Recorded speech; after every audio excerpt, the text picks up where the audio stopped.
Hi everyone, இன்னைக்கு நம்ம 11th standard chemistryல volume 1 கான fast furious 20 days பார்க்க போறோம். ஒரு நாளைக்கு 2 ல இருந்து 3 hours நீங்க ஸ்பெண்ட் பண்ணுங்க. 1 hour homework யூஸ் பண்ணிக்கோங்க.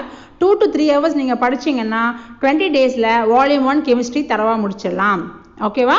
ஒரு லெசன் வந்துட்டு ஒரு நாளைக்கு அட்லீஸ்ட் நீங்கள் 10லேருந்து 15 பேஜஸ் நீங்கள் படிக்கணும். டயக்ராம்ஸோட பார்த்தீங்கன்னா உங்களுக்கு அது மொத்தமாக 7-8 பக்கம் தான் வரும். ஓகேவா? இப்போ சாப்டர் 1ல பார்த்தீங்கன்னா 17 to 18 பேஜ் இருக்குது. டயக்ராம்ஸு எக்ஸாம்பிள் ப்ராப்ளம்ஸ் எல்லாம் சேர்த்து டே 1 வந்து 15 பேஜ் படிங்க. டே 2 பார்த்தீங்கன்னா ரிமைனிங் ப்ளஸ் ப்ராப்ளம்ஸ் படிங்க. டே 3 வந்து ரிவிஷனுக்கு வச்சுக்கோங்க. புரிஞ்சிச்சா? நல்லா நோட் பண்ணிக்கோங்க. அடுத்து சாப்டர் 2 பார்க்கலாம். சாப்டர் 2ல பார்த்தீங்கன்னா உங்களுக்கு 15 to 16 பேஜஸ் இருக்குது. கரெக்டாக?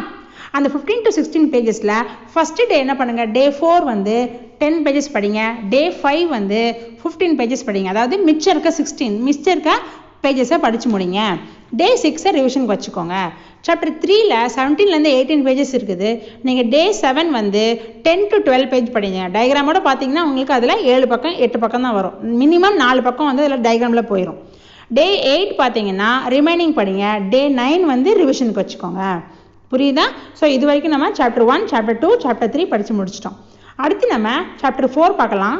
சாப்டர் 4ல் 7 to 8 பேஜ் மட்டும்தான் இருக்குது. அதுவும் டயக்ராம்ஸ் எல்லாமே சேர்த்து.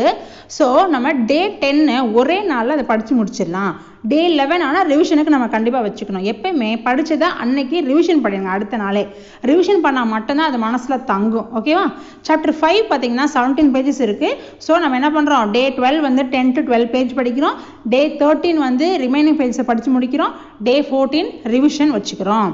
ஸோ நம்ம சாப்டர் 5 வரைக்கும் 14th டே கூட ரிவிஷன் முடிச்சாச்சு. அடுத்து சாப்டர் 6ல பார்த்தீங்கன்னா ரொம்ப சின்ன லெசன் 8 to 9 பேஜஸ் தான் இருக்குது. நீங்கள் டே 15 வந்து ஃபுல்லாக படித்து முடிச்சிடலாம். டே 16 வந்து ரிவிஷனுக்கு வச்சுக்கலாம். சின்ன லெசன் அப்படின்றதுனால இக்னோர் பண்ணக்கூடாது, படித்து முடிக்கணும். ஓகே? சாப்டர் 7 பார்த்தீங்கன்னா 25 பேஜ் கிட்ட இருக்குது, நெருக்கி இருக்குது. டே 17 வந்து அதில் பாதி செலக்ட் பண்ணி படிச்சிருங்க. டே 18 வந்து மிச்சத்தை படித்து முடிச்சிருங்க.